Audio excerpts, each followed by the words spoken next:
Tabor. We're going to be talking about tonight's Monster Baseball slate.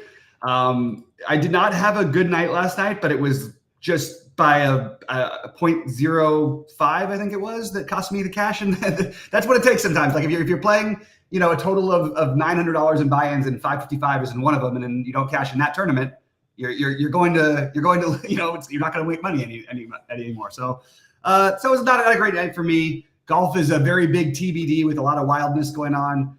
Sheets, how are you doing this morning? And what do you think of this slate? Any I made a little run of the lottery last night. I got like 6th or 7th or something. Oh, that's nice. Yeah, I had all those Arizona Grand Slams and stuff late. Those were the ones that got me. Yeah, it was getting me going. Not that this mattered too much. A little tilting that Crochet couldn't get the win at the end of the day because the bullpen gave that up for him. But everybody had him, so it wasn't like that big a deal. Yeah. And I have to tell you, I have a new goal. I'm going to get there's somebody I'm going to get. I want to get on the stream. This has nothing to do with the conversation you and I had going on. This is totally different. So I found the person who is the absolute smartest, best, most knowledgeable person in a particular sport. And I've had other people from the sport on, and I'm going to try to get him on the stream. It's what I consider, and it won't take long for you guys to figure it out if you follow my Twitter. Probably the smartest League of Legends guy that I've met, and I've tried to meet a ton. Okay, but this guy's just freaking obscene. So I want to get him on just for no other reason than to say I got him on. To talk about his stuff. And the cool thing is that he's got a Patreon site. So anybody that's got a Patreon site is looking to kind of get more people. So I'm going to tell them that that people will probably go on your site if you come on my stream. So we're going to see. We're going to see if I can talk them into that. Anyway, yeah. Did you say what sport it was? Yeah, League of Legends. Oh, you did say League of Legends. Yeah. That's cool. Yeah, I would love to see that. I'm sorry. So for the for this weekend, MMA is tomorrow. Both NASCAR is tomorrow. Check the schedule for when Brandon is doing his live stream. I may or may not be able to pop into that, but we're going to see. Then Sunday's the Cup Series and Father's Day, so it's I'm not sure what I'm going to be participating on Sunday. And baseball every day, and the NBA may have one more slate, but may have a few more. Who knows? You just don't know. And I guess I'm ready to get into today. All right, let's do it. Let's start it off. We'll pull up your screen here and go game by game and talk a little bit about where we're at here. And if we didn't want to play Luis Castillo last night, we at least have the option tonight. Anyway, Philadelphia, Baltimore. What are your thoughts here? Because I'm just taking a look here at the weather of some of these games. There's a little bit of concern, so I'm just going to take a look and make sure I'm not missing anything too. So they've got this one as that's just yellow. It looks like it's really the Mets game that doesn't look so great so far. So that's what I've got here. And so assuming this game does play, what do you like here? I think this game should be fine. Well, it's funny. I talked about this the other day, that it was shocking to me that Ranger Suarez was one of the top two in the running for Cy Young, and the other one is also on Philadelphia. And I guess the reason why I didn't know that is because I don't think I've played him in DFS the whole season. Maybe he's just doesn't have quite a great DFS profile, I suppose. Do you know what part of it is, though? Is that part of it that Philly plays all of their home games at that weird 6:40 Eastern time slot? So never on the game split. Yeah, okay. So Philly and Baltimore are two teams that we don't get to play as often as some of the others. Anyway, that's actually pretty interesting. Yeah. My initial runs did not really get definitely didn't get any Suarez, and really didn't get, literally zero Suarez and zero Kyle Bradish. So I don't know what to tell you. As far as the hitting goes, I really didn't get too much of either the hitting either. So I don't know. Put me in the right direction here. Yeah, I don't know that I necessarily want to do that. I don't know which. I think you might be on the right direction. Okay. I am not getting to Ranger Suarez myself today. He's been completely unbelievable this season. Maybe I'll reconsider it later. I just think that it's still a pretty tough matchup. And look, we'll see. I mean, the weather, I'm not worried about it for the hitting, but like you never know with the potential of a delay. So I'll have to wait to look later. But I think this is probably going to be a stay away for me. But if you have an argument to definitely make a case for these pitchers. I just don't know that I really want to. I think that the Philadelphia stack is not like a terrible idea. I mean, it's nice in Baltimore, and I like Bradish, but I just always keep saying Bradish has been like superhuman, but he's had some really good matchups lately. I think that I probably don't end up doing anything with Seattle because Philadelphia are so cheap. But I just like the idea that you can play these guys at like 2% every day because they're so expensive, and if they're not in a great matchup, they just don't get owned. So I'm open to the idea of Philadelphia, but again, probably going to end up on the outside looking in. All right, Cleveland in Toronto. So I presume this is like a big slate because there's a bunch of games here that I really have nothing on, and this is one of them. So Gausman, I guess, looks cheap enough, but Cleveland's kind of tough, and Logan Allen certainly looks cheap enough, but Toronto could be tough, I guess. I don't know. I'm not getting to any of the pitching, and quite honestly, I mean, as far as straight projections go, I'm not getting to the hitting, and let me just see if after the Sims if I got anything. Yeah, as a matter of fact, I was getting an okay amount of Toronto as far as when I actually built my stuff. So I'll throw that in there. I currently, if lineup closed now, which it's not, it's like 7 hours from now, I would have like 18% Toronto. So it's something to note. Yeah, my question to myself, and then when I look at these Toronto games, is do I want to do this to myself anymore? If I just X Toronto out of my lineups for the last 2 years, I swear I might have been the richest man in DFS.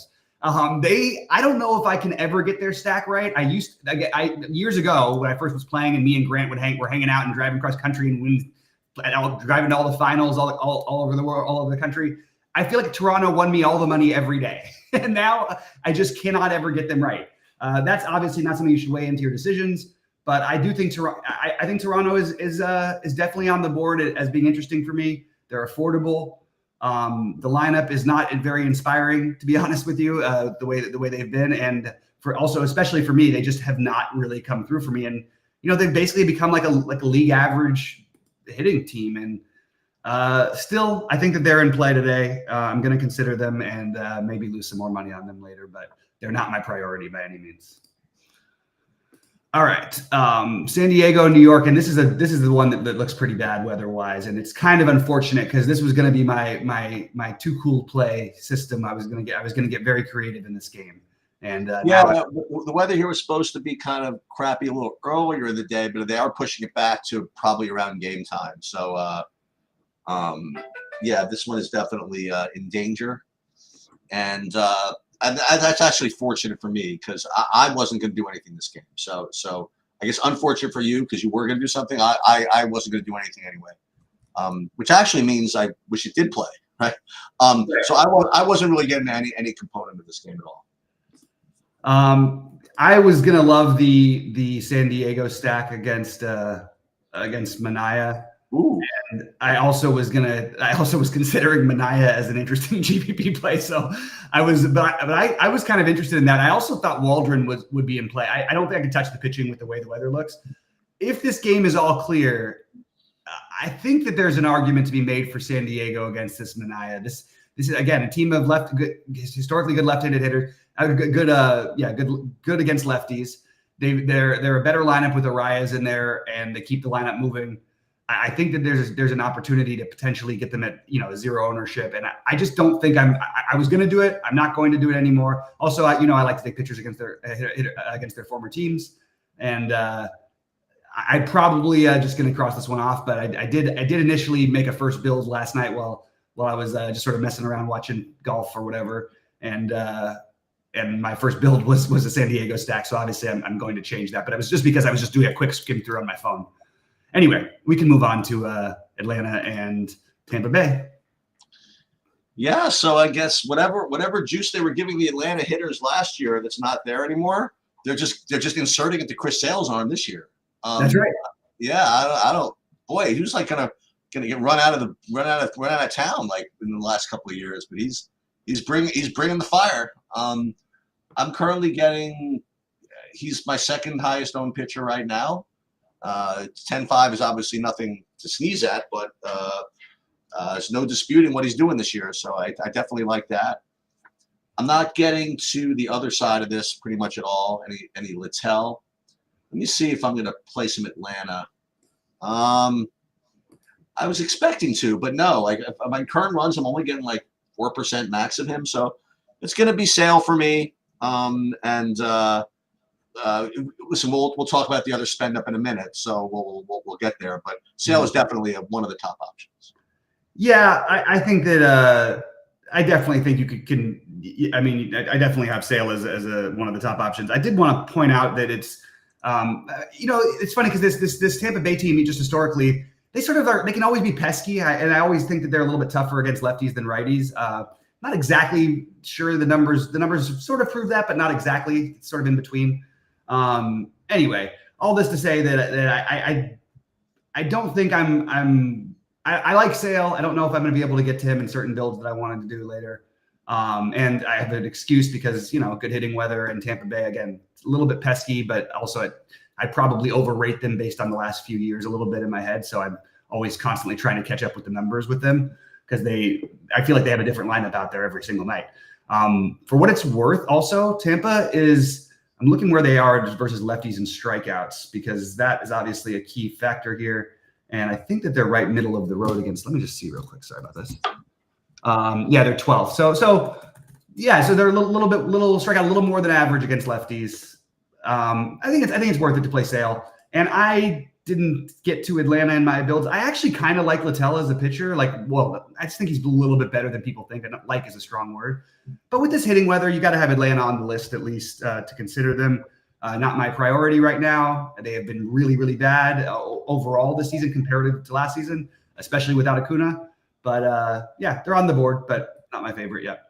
One thing I'll say, I mean, Sale is among there's a handful of pitchers in the slate that have just like pretty big upside. He's not the only one. I mean, there are others that we're going to get to pretty quickly that maybe their matchup isn't so great, but they certainly have the same type of 30-point upside that Sale has if things go well because of all the strikeouts. So if like any of these guys end up being that popular, I mean, there's very, very natural pivots here, and we'll talk about that. Talk about one of the pivots like actually right now. So Houston and Detroit.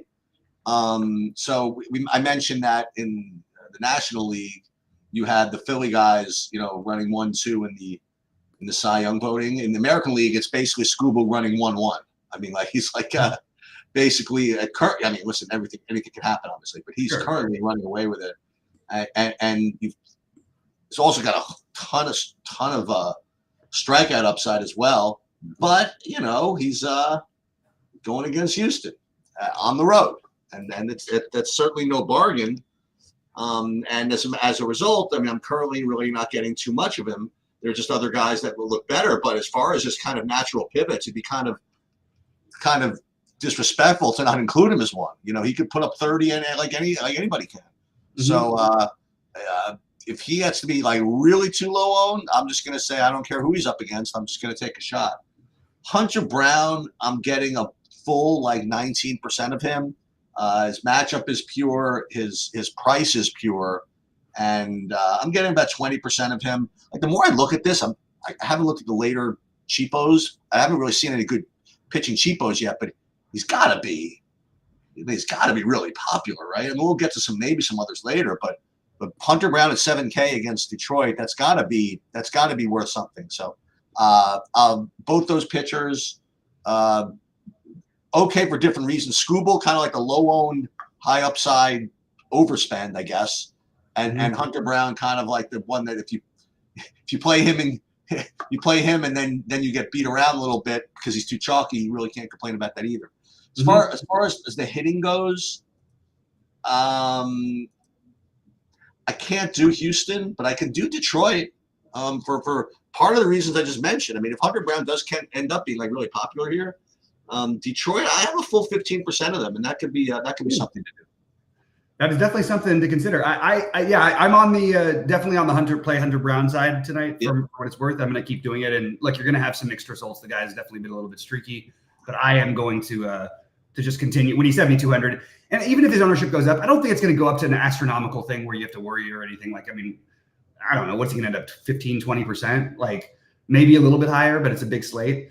The hard thing, like basically, just so you guys know, the K expectancy, the strikeout expectancy is basically the same between Hunter Brown and Skubal today. So to pay the extra 3,000 for Skubal against a team that just doesn't strike out against lefties, which is why it's so close. It's pretty weird to see that a pitcher at 10-2 and who's been like striking out a million guys every game with a strikeout expectancy of less than 6. That's a big deal. So I am not going to be playing Skubal tonight. There's a part of me that wants to say F it. I think he's so good, I'll take a chance. And I think he's going to be like way lower owned than what people are projecting. I think he's going to end up like 5% or 6% owned. Maybe not, but that's my guess. And yeah, I just don't think I'm going to be able to get there. At least not logically. I might just make it maybe a wild thing, but Hunter Brown is really the main piece of interest for me in this game, and pretty much nothing else. All right. What do you have next? There's others. I have Oakland, Minnesota. This is a pretty interesting spot because like nobody really projects all that great from here. But then it's interesting when I run my initial sims and builds and stuff. I'll put it kind of in perspective here. My highest owned stack right now is Oakland on the whole board, and it's like a weird one because normally, you know, if I get Saber Sim in the right mood, it'll play Oakland when the opposing pitcher is like the big chalk pitcher, you know, just to get the leverage. But in this slate, it's just kind of like a game that's just going to just completely get ignored everywhere, you know, I think. So it's kind of a weird place to get all this Oakland. And to put it in perspective, when I look at my 5,000 lineups, because that's the initial field I run, I'm only getting like 3% Oakland. But for whatever reason, when I rank them in terms of risk-adjusted ROI or whatever, I'm getting just more Oakland than I was expecting. Now, one of the things that you know factors that into that is whenever these teams are just hyper low owned, they're gonna get like that much of a boost. And we talked about this the other day when Oakland they had them at 1% ownership, and if they're 1% owned, they're just gonna get jammed in sims. But when they're more like 5% owned, which maybe they should be, you know, it's just not gonna show up as much. So nonetheless, I'm currently that's where I'm getting, but it seems like a game just to ignore. Okay, so I don't know. I don't necessarily believe Mitch Spence is that good, and you have a high strikeout team versus a low strikeout pitcher. So I like Minnesota today a little bit. Okay. And you know that they did well. They did well enough yesterday. Could have been even better, but they were fine. And I want to attack the situation a little bit. I don't have the Oakland thing as much. I never mind the Oakland, like getting a piece here or there. Simeon Woods Richardson is definitely profiles as a guy who looks like he should be, and he does give up some power. So maybe that's a little bit makes some sense for Oakland. It does feel like this Soderstrom hits a home run every day. I know he doesn't, but I feel like every time I look up, he does. Well, he does. He's hit three in the last 4 games. He's hit a home run. So no, there's been 68 games. He's got 68 home runs for the season. I can see that. I don't care what stats are showing me. I've seen 68 home runs. Yeah, I think it's getting ridiculous that they still have him priced at 2,300. He's hit 3 home runs in 4 games. Anyway, just kind of wild that he keeps doing it. And now he's first base eligible, not catcher. It's kind of annoying. Anyway, but Minnesota is definitely on my list as a team that I'm certainly considering for the full stack. And I like the low ownership. It's 80 degrees in Minnesota. They've got a nice 4.8 total with 0 ownership. That seems like a good spot to maybe take advantage against Oakland and a bad starters or a bad-ish starter and a bullpen that definitely is. They have great back-end bullpen stuff. Their early bullpen stuff is bad, so I'm willing to take a shot here. Basically, is what I'm saying. I'll tell you, the Bash brothers of McGuire and Canseco had nothing on Shane Langoliers and T. Soderstrom. I'm telling you, Oakland's going to be going for the franchise record this year. What else was I going to say? Oh, so again, I did a really good job last night of whining some fantasy points. So. As I mentioned before in the noon broadcast yesterday, that I'm going to play Joe Ryan and he's going to do shitty because he always does badly when I play him. So I played him He gave up a 2-run homer. He was completely like nowhere. And then I went into Discord and whined about how he never does well. And then I think he didn't give up another batter the rest of the day. So yeah, he crushed after that. Yeah. So I did a good job of that. I did really. I was really proud of my my 6,300 guy who I used in whatever, in 30% of my lineups or whatever, the guy against the Mets, and he was 1% owned. Oh my God, he had like a no hitter through 6. I know, and he was great. He put up 23 or whatever, but he was 60. But anyway, I didn't quite get me there either way. All right, we can move on to the next one, Milwaukee and Cincinnati. So Freddie Peralta is the best play on the slate. He's 9,600, cheaper than these other guys that we mentioned. He's got incredible strikeout upside. And he's the guy I'm getting currently the most of. Hunter Green has the normal Hunter Green experience as far as variance goes. I actually have him projected pretty nicely. But then what I have is like Peralta, then like a bunch of guys kind of tied, like Green, Sale. I have other guys we haven't talked about yet. Hunter Brown, whatever. So listen, Hunter Green is Hunter Green. You could get a big ceiling, you can get like a terrible experience, but in GPPs, if you get to him, then you get to him. But I think Peralta's the top play overall, especially with probably considering price. I guess that's what kind of causes that. As far as the hitting goes, I'm not really seeing too much to do on either side. Yeah, it's interesting because I like Peralta as a spend up. I think that's probably where I would go, but I also have some fear in this matchup a little bit. Like it's a little bit of, Cincinnati's an interesting team because they do strike out, but they strike out a good amount, not like the most of any team in baseball. I think that they're 8th against righties or 7th against righties, maybe a little more. No, they're 12th against righties. So they really don't strike out. Well, actually, percentage wise, about 9th. Anyway, but there's a little bit of pop, and I don't think they've had their best season yet. Just that's the only concern I have with Peralta. But I do think right now he looks like the right play. I also like Hunter Green a little bit. I have been on the trying to get against Green a number of times this season. I think this is a spot where I'm definitely considering him. So Peralta is the priority, but Hunter Green is definitely in consideration. And it's interesting what you were saying, and it's very true about him. He's got a huge ceiling and a low floor. But the weird part is the way the season's kind of worked out so far for him is he's basically been really consistent because he's just giving up runs and walks and 5 walks and hits and everything, but then he'll strike out 10 guys or 9 guys or something. You know what I mean? So he's always in that like 20 range, even though he has like 40 plus upside, just because he's, that's just what's been happening. Anyway, so yeah, I do like both these pitchers, and I'm not getting to the hitting. Well, we're gonna have to find some other hitting because I'm not thrilled about the hitting we found so far. And you're gonna have like a 100 run total in this next game. Okay. We can talk about this one. So Pittsburgh, Colorado, as I mentioned, you're gonna have a 100-point total. You got these guys are not great. These pitchers, I'm gonna tell you, and you're gonna get ownership as usual.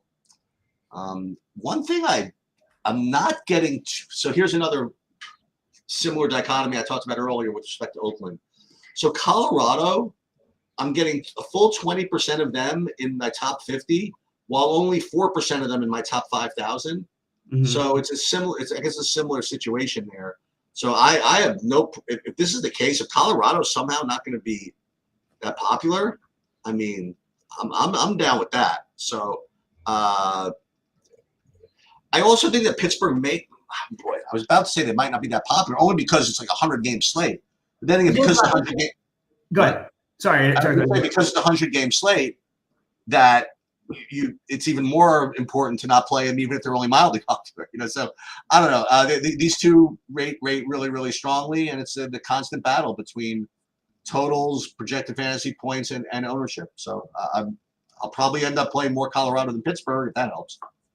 Yeah, I'm completely confused by the early ownership projections, not by SaberSims directly. That they've got them where I would have expected, like guys in the 20s and teens and everybody like 10% at least. Goldie's projections has nobody above 12% and everybody right around that 10% range, which makes them playable even on a large slate. These teams have the same total, and as you mentioned, Colorado getting significantly lower ownership, that does seem appealing.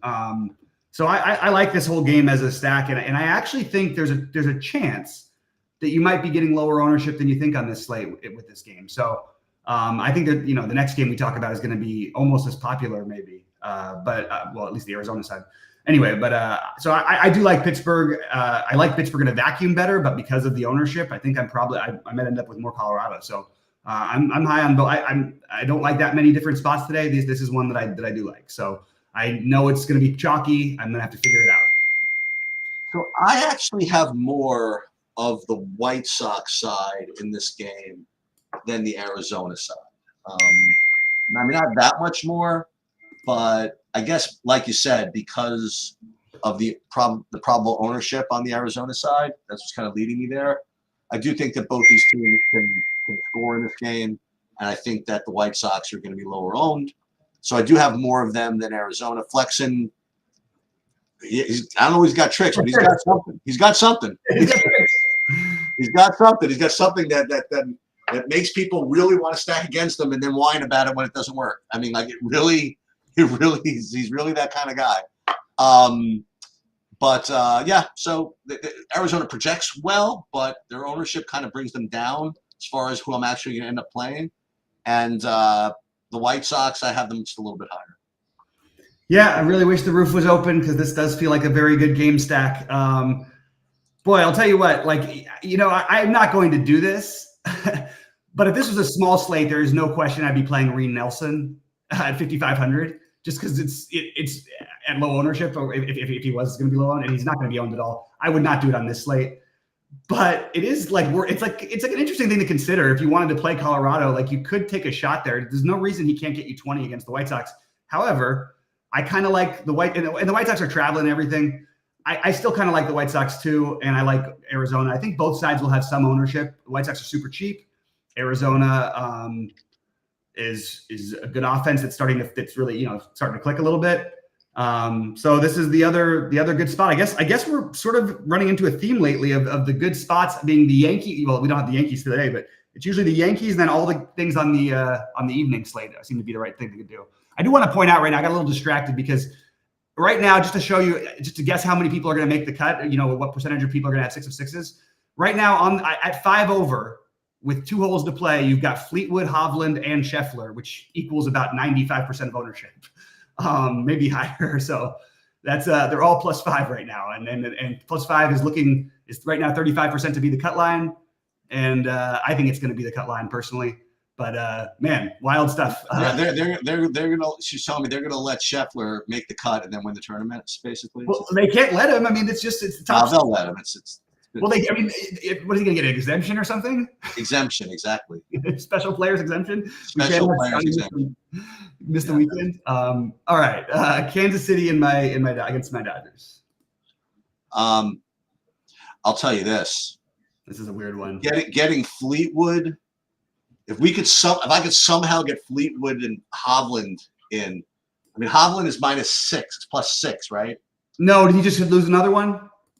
I see him +6 through 17. Okay, 16. Yeah, that means he just bogeyed 16. Yeah, so he's going to need at least one, and it's impossible.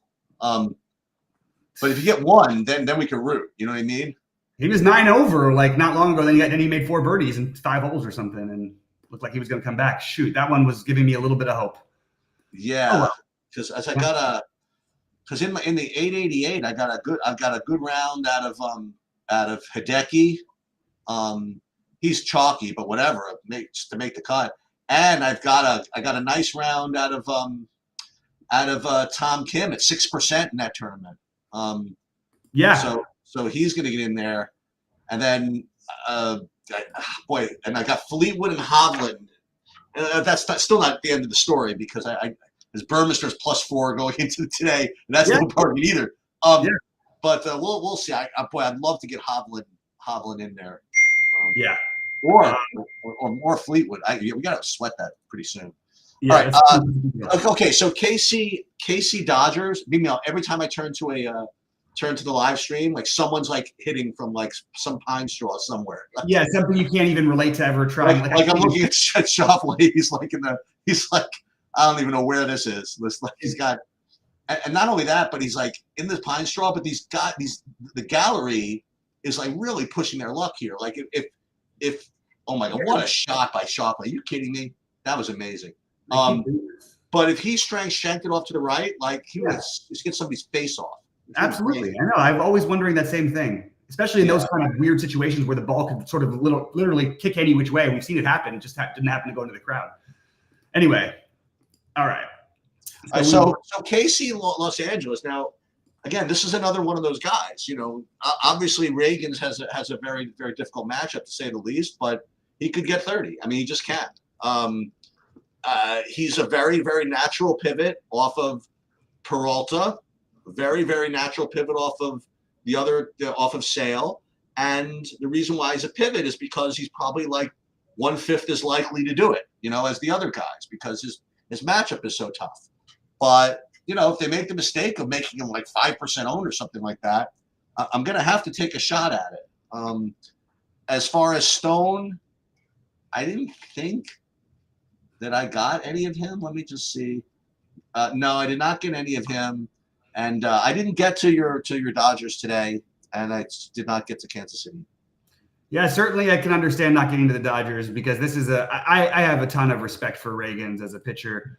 I don't think this – I still am always going to have like a little bit of interest in a very unowned stack that's the, you know, again, not only the best lineup in baseball, but the lineup that I think has the ability to go the most off the rails in a good way.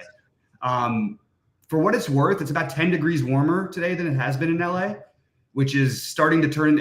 This stadium turns into like when it gets to be 80 plus. It's 75 right now. We didn't do the ask Google or whatever, but it's 75 for tonight and for this game. It's something I'm at least considering as the Dodgers as a little bit of a potential. You know what I mean? I don't know. Maybe I just take a couple of. Maybe I use them as a mini stack. But I don't think I can play Reagans even against the Dodgers. It just feels so flimsy. But you're right, he does have upside, and if I was playing 150, I certainly would have 8% of them or something, some percentage to be above the field probably. I can't get to Gavin Stone, and I don't know how I feel about the Royals. I actually don't think it's that bad of a spot, but I think there's just too many other stacks that, you know, I like the Arizona, Chicago, and the Colorado game better than I think that I do here. So probably going to leave it alone. Castillo, Haney in this next game, definitely getting some of both of those guys. Not too. I'm getting like so far 10% Haney and pretty good amount of Castillo actually. And I certainly have to play some Seattle, I suppose, as usual against Haney. So I think this is a 3-pronger. You actually, you know, if Castillo I thought was going to be really popular, I would even like take some Texas shots, just because. But at least 3 prongs, at least Castillo, Haney, and Seattle for me. Well, Seager is a big question here too for me because like that lineup is a whole different lineup if he's there. Obviously, he's their best hitter by 700 million miles, and he was a late scratch last night. He only so basically the only game he played in the 3-game series back at Dodger Stadium. He got the one time he gets to go come in and hit a home run, and then it's it. He doesn't get to play anymore. I'd be surprised if he played tonight, to be honest with you, but it's possible, and that has a little bit to do with my interest in Castillo, to be honest. And we may not even have the Texas lineup by the time we get to lock. So people are going to be playing a lot of Castillo. Maybe I use that as a reason to fade him. I love Heaney here, and I love Seattle as a contrarian stack. So I know it's talking out of both sides, but that's the nature of these things. Seattle is cheap. They are much better against lefties than they are against righties, historically for sure. Not to mention this season. I'm just going to grab something really quick just to match my numbers. But Seattle they have not been the same team. They've not been nearly as good against righties or lefties this year, but I think there's still enough in this lineup, and they're cheap, cheap enough anyway. And you've got that Locklear at 2,300. Robles should be in the lineup at 27. Haniger's struggled, but he's 34. They're just really cheap.